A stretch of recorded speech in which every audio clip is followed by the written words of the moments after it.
Assalamualaikum warahmatullahi wabarakatuh. Alhamdulillahilladzi arsala rasulahu bil huda wa dinil haq yuzhirahu 'ala dini kulli wa kafa billahi shahida. Asyhadu an la ilaha illallah wahdahu la syarika lah wa asyhadu anna Muhammadan abduhu wa rasuluhu la nabiyya ba'da, amma ba'd. Bapak-bapak, ibu-ibu, sidang jamaah subuh rahimakumullah. Senantiasa kita menghadirkan rasa syukur kita di dalam hati sebagai tanda berterima kasih kepada Allah Subhanahu wa taala yang telah memberikan nikmat kesehatan, kesempatan kepada kita untuk bisa menjalani hidup dan kehidupan ini sebagai makhluk Allah, salah satunya yaitu beribadah kepada Allah Subhanahu wa taala.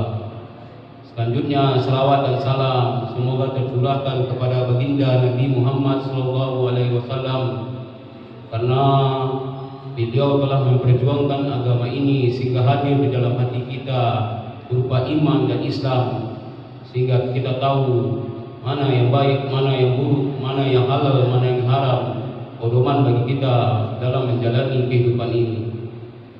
Bapak-bapak, ibu-ibu, sidang jamaah subuh rahimakumullah. Pada kesempatan hutum pagi ini saya akan mencoba membahas tentang tidak berpuasa karena pekerjaan berat. Bagaimana hukumnya? Kita tahu bahwasanya rukun Islam adalah salah satunya puasa yang telah ditetapkan dalam Al-Quran, dalam Sunnah Nabi dan ijma' ulama. Dalam salah satu hadis Nabi menyampaikan bahwasanya orang yang tidak berpuasa atau sengaja membatalkan puasa di bulan Ramadan itu ancamannya itu besar. Sebagaimana hadis Nabi yang cukup panjang. Jadi, saat ini saya coba bacakan artinya. Ketika aku tidur, aku bermimpi melihat ada dua orang yang mendatangiku. Kemudian keduanya memegang tanganku dan membawaku ke gunung yang terjal. Mereka mengatakan, naiklah. Ketika aku sampai di atas gunung, tiba-tiba aku mendengar suara yang sangat keras. Aku pun bertanya, suara apakah ini? Mereka menjawab, ini adalah teriakan penghuni neraka. Kemudian mereka melanjutkan perjalanan. Tiba-tiba aku melihat ada orang yang digantung, di mana kakinya terjungkil, pipinya sobek dan mengalirkan darah.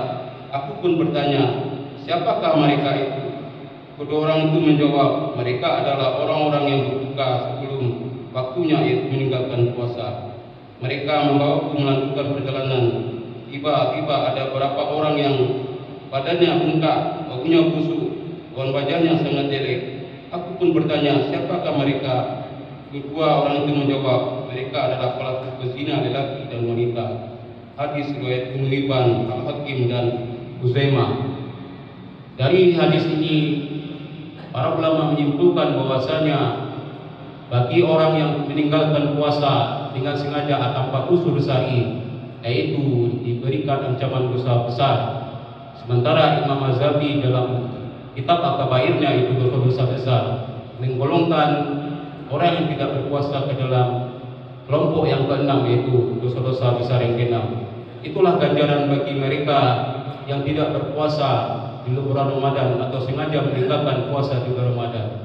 Sementara apa yang menyebabkan orang atau uzur syar'i menyebabkan orang tidak berpuasa? Yang pertama yaitu orang yang mendapatkan sakit keras, di mana sakit kerasnya ini menyebabkan mereka khawatir akan berpuasa sehingga penyakitnya akan bertambah-tambah. Contoh, seorang penyakit akut atau orang yang dalam pencucian darah yang melakukan cuci darah setiap 1 kali sehari, itu yang menyebabkan mereka kalau seandainya mereka berpuasa akan bertambah penyakitnya, yaitu berdasarkan daripada Quran surat Al-Baqarah 185, wa man kana maridan aw ala safarin fa'iddatu minal ayyamin ukhra, yang artinya, dan barang siapa sakit atau dalam perjalanan lalu dia berbuka, maka baginya berpuasa itu sebanyak hari yang ditinggalkan pada hari yang lain. Artinya orang-orang yang mungkin pada saat dalam sakit keras, mungkin di suatu hari nanti mereka telah melaksanakan kesehatannya atau kesehatannya telah pulih kembali, mereka bisa mengganti. Kalau tidak, mungkin mereka bayar fidyah. Kemudian yang kedua, orang yang dalam safar atau dalam perjalanan. Dalam safar atau perjalanan ini terbagi dua. Yang pertama sulit dan berat, yang kedua ringan dan tidak sulit.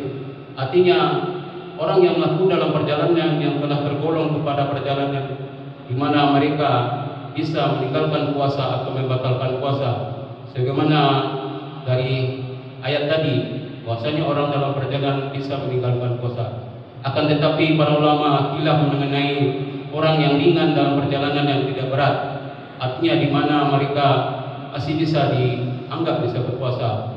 Contoh, di mana orang yang mungkin dalam perjalanan mereka menggunakan kendaraan yang cukup mewah, nyaman dalam perjalanan seperti pesawat yang menempuh jarak yang cukup jauh, itu dianjurkan untuk berpuasa. Karena berpuasa itu di dalam Quran disampaikan, seandainya mereka tahu puasa itu lebih baik bagi mereka. Ini pernah saya alami pada saat saya mengalami perjalanan jauh dari kota Makassar ke kota Padang, di mana pada saat itu menjelang Lebaran saya pulang kampung. Pada saat di Makassar saya bersahur dikurang jam 4. Waktu Makassar lebih cepat 1 jam dari Padang waktu di Padang. Kemudian sesampai di kota Padang, waktu berbuka, artinya berbuka di kota Padang lebih lambat 1 jam daripada kota Makassar. Lebih kurang saya berpuasa itu 16 jam karena perjalanan menggunakan pesawat, sehingga saya tetap melaksanakan puasa karena saya anggap kalau di luar Ramadan mengganti puasa itu cukup berat, lebih baik puasa tetap di luar Ramadan. Itulah salah satu contoh kalau kita dalam perjalanan kita mengambil di mana rukhsah, akan tetapi rukhsah itu apakah lebih baik kita menjalankan puasa atau tidak. Kemudian yang ketiga, orang yang bisa tidak berpuasa yaitu orang yang tuarenta, artinya mereka tidak sanggup lagi menjalankan puasa sehingga dikhawatirkan kalau mereka berpuasa mereka akan mengalami penyakit. Kemudian yang keempat, ibu-ibu atau yang menghamil atau menyusui, di mana dikhawatirkan kesehatan daripada ibu-ibu tersebut atau bayinya mengalami keburukan, maka sebaiknya ibu-ibu atau yang lagi hamil atau menyusui itu tidak berpuasa. Akan tetapi dianjurkan, para ulama menganjurkan lebih baik mengganti daripada membayar fidyah, karena kemungkinan pada saat di lain waktu mereka tidak hamil lagi atau tidak menyusui lagi bisa diganti dengan puasa. Kemudian bagaimana dengan orang yang melakukan pekerjaan berat seperti pekerja tambang, di mana mereka memerlukan energi yang cukup besar dalam menjalankan aktivitas kegiatan pertambangan mereka. Para ulama berpendapat bahwasanya hal yang perlu pertama dilakukan adalah mereka mencari daripada pekerjaan lain, pekerjaan di mana mereka tidak butuh tenaga, tidak butuh fisik yang kuat dalam menjalankan pekerjaan tersebut. Kalau seandainya benar-benar mereka tidak mendapatkan pekerjaan dan pekerjaan itu pun harus dilakukan dalam memenuhi kebutuhannya, para ulama berpendapat bahwasanya mereka harus meniatkan berpuasa pada saat sahur. Kemudian pada saat bekerja, di mana mereka membutuhkan energi, karena kalau dikhawatirkan kalau seandainya tidak makan atau minum memberikan mudarat kepada mereka, maka mereka bisa berbuka. Kemudian mereka melanjutkan untuk menahan kembali di mana sampai waktu berbuka puasa atau maghrib.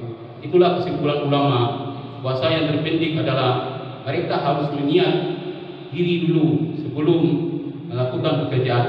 Kalau seandainya di awal mereka tidak berniat untuk berpuasa, akan menyebabkan mereka dianggap orang yang lalai atau yang kafir dalam agama. Itulah keringanan daripada ulama, bahwasanya Tidak ada yang tidak bisa yang diberikan kesusahan atau keringanan dalam menjalankan ibadah ini. Yang terpenting adalah niat dalam melakukan puasa itu. Kemudian kalau seandainya mereka tidak berpuasa pada waktu itu, mereka bisa mengganti pada waktu lain. Karena para pekerja berat, rata-rata mereka dalam 1 bulan pasti ada istirahatnya. Dalam 3 minggu mereka bekerja, 1 minggu mereka istirahat bekerja. Di dalam waktu istirahatlah mereka melakukan puasa Ramadan. Bapak-bapak, ibu-ibu rahimakumullah, sebagai kesimpulannya, puasanya yang terpenting adalah niat. Niat itu yang penting di dalam melakukan ibadah puasa. Apapun nantinya yang terjadi dalam perjalanan, itu adalah sesuatu yang diberikan usaha atau peringatan daripada agama. Bapak-bapak, ibu-ibu jemaah subuh rahimakumullah, mungkin itu saja yang dapat saya sampaikan pagi ini. Semoga bermanfaat. Assalamualaikum warahmatullahi